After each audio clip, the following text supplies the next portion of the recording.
ये मानता है कि हम सही हैं, वह नास्यति कर्ण चरणम, वह अपने चारित्र को और क्रिया को दोनों को नष्ट कर लेता है।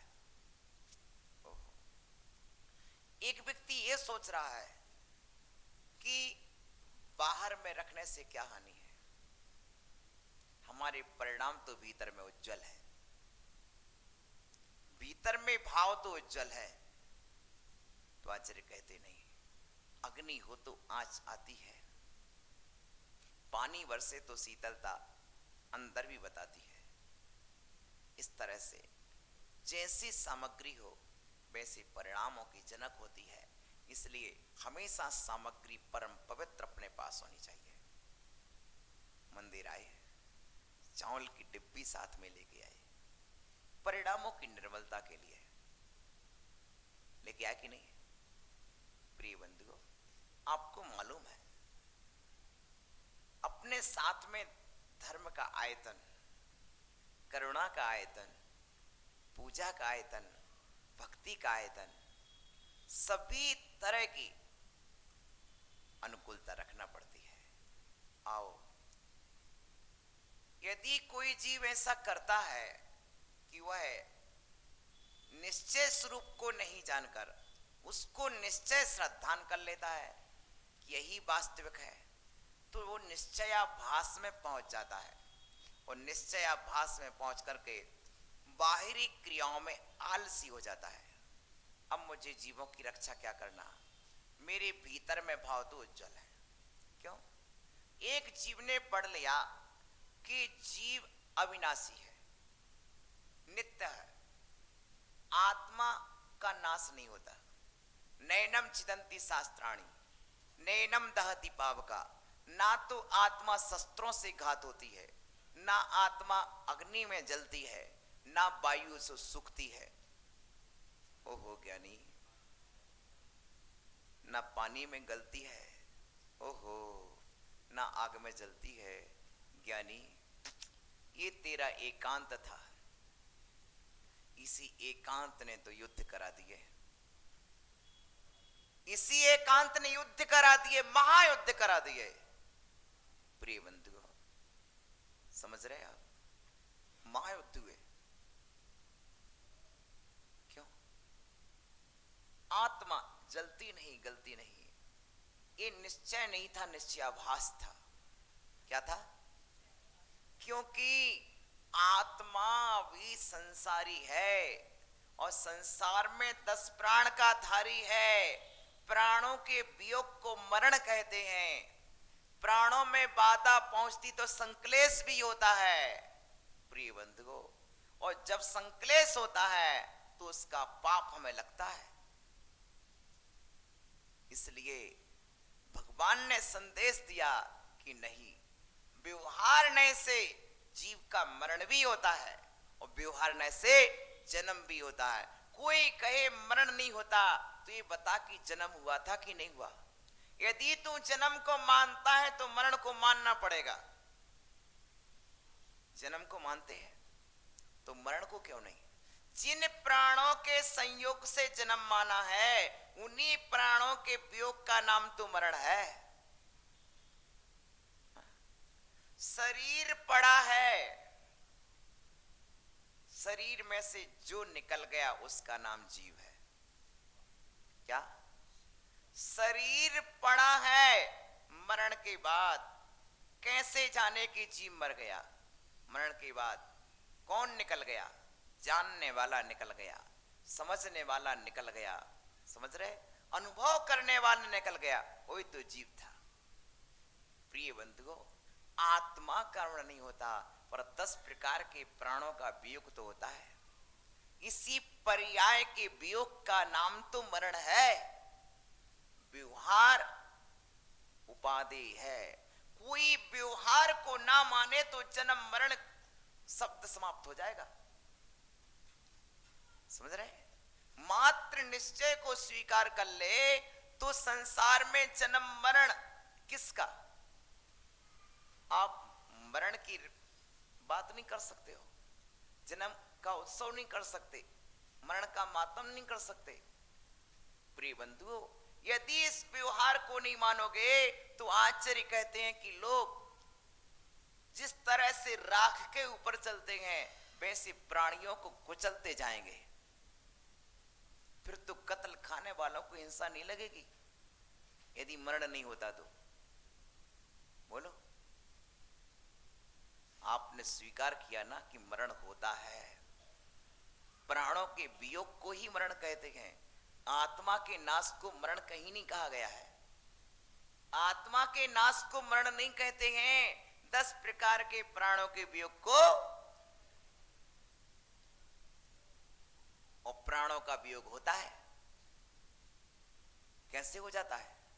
विष के खाने से, वेदना से, रक्तक्षय से, तलवार के प्रहार से, शस्त्रघात से, अग्नि में जलने से, पर्वत से कूदने से, इत्यादि प्रकार से प्राणों का वियोग हो जाता है। इसलिए याद रखना, प्राणों का वियोग होता है। और जहां ये पाठ पढ़ाना चाहिए था वहां मति अज्ञानावरण के कारण, महाराज मति अज्ञानावरण के कारण पाठ पढ़ा दिया कि आत्मा ना जलती है। ओहो, आत्मा ना गलती है। अरे भैया, यहां युद्ध के मैदान में ये पाठ नहीं पढ़ाना चाहिए था, युद्ध के मैदान में तो पढ़ाना चाहिए था बेटा, जियो और जीने दो। प्रिय बंधुओं, इसलिए निश्चय अलग है। जब व्यवहार को छोड़कर निश्चय चलता है तो निश्चयाभास हो जाता है, और निश्चय को छोड़कर व्यवहार चलता है तो व्यवहाराभास हो जाता है। ये व्यवहाराभास यानी मिथ्या न्याय हो जाता है, निश्चयाभास यानी मिथ्या न्याय हो जाता है। क्योंकि जब एक न्याय दूसरे न्याय की अपेक्षा को तिलांजलि दे देता है तो वह स्वयं में मिथ्या हो जाता है। क्या? वह स्वयं में मिथ्या हो जाएगा। यदि सुनील तुम कह दो कि ये तुम्हारा बेटा नहीं है, सुनील यदि तुम कह दो कि ये तुम्हारा बेटा नहीं है, तो उस बेटे का कुछ नहीं बिगड़ा, तुम बाप नहीं बचा।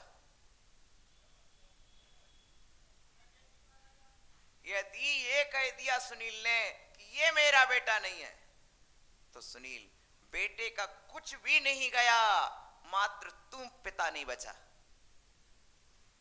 क्या? तुम पिता नहीं बचा। उसी तरह से यदि हमने व्यवहार का लोप कर दिया तो व्यवहार का कुछ नहीं गया, निश्चयाभास में हो गया। और मैंने निश्चय का लोप किया तो निश्चय का कुछ नहीं गया, मैं व्यवहाराभासी हो गया। समझ रहे हैं भैया?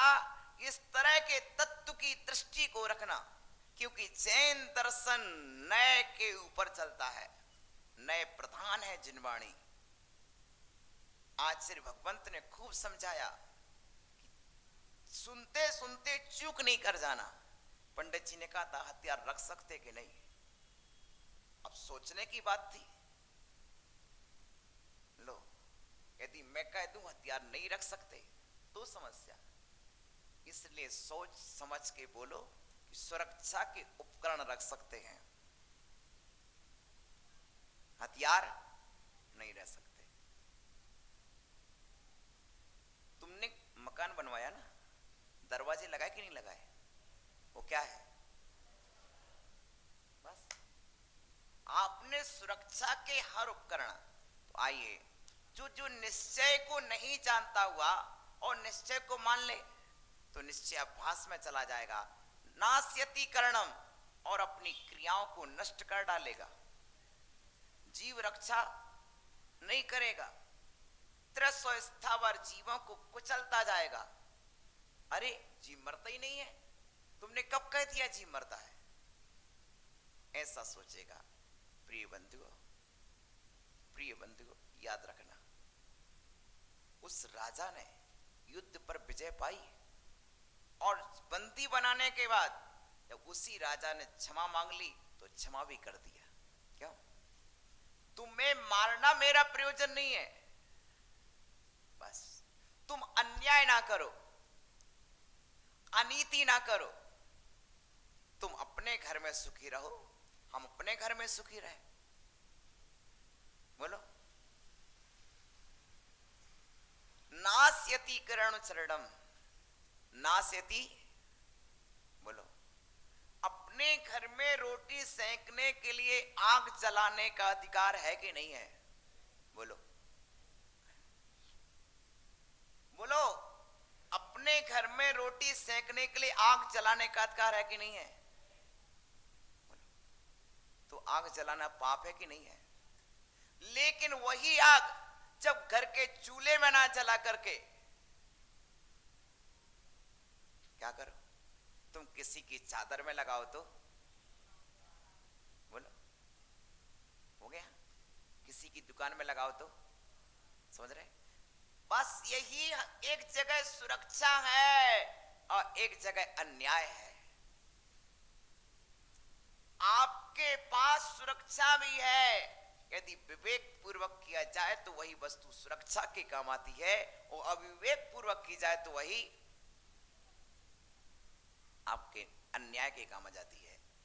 तो नास्यति, यदि व्यवहार को स्वीकार नहीं करेगा तो अपने करण और चरण, क्रिया और चारित्र को खो बैठेगा और बाहरी करण में आलस करेगा। ओहो, आचार्य कहती हैं ये आलस भी स्वीकार। बाला, बाला जानते, बाला माने अज्ञानी। यह जो बालक है, अज्ञानी पुरुष है, ऐसा क्रियाओं में आलसी हो जाता है। कोई जीव मरता ही नहीं है, नहीं, जीव भी मरता है, जीव का भी वध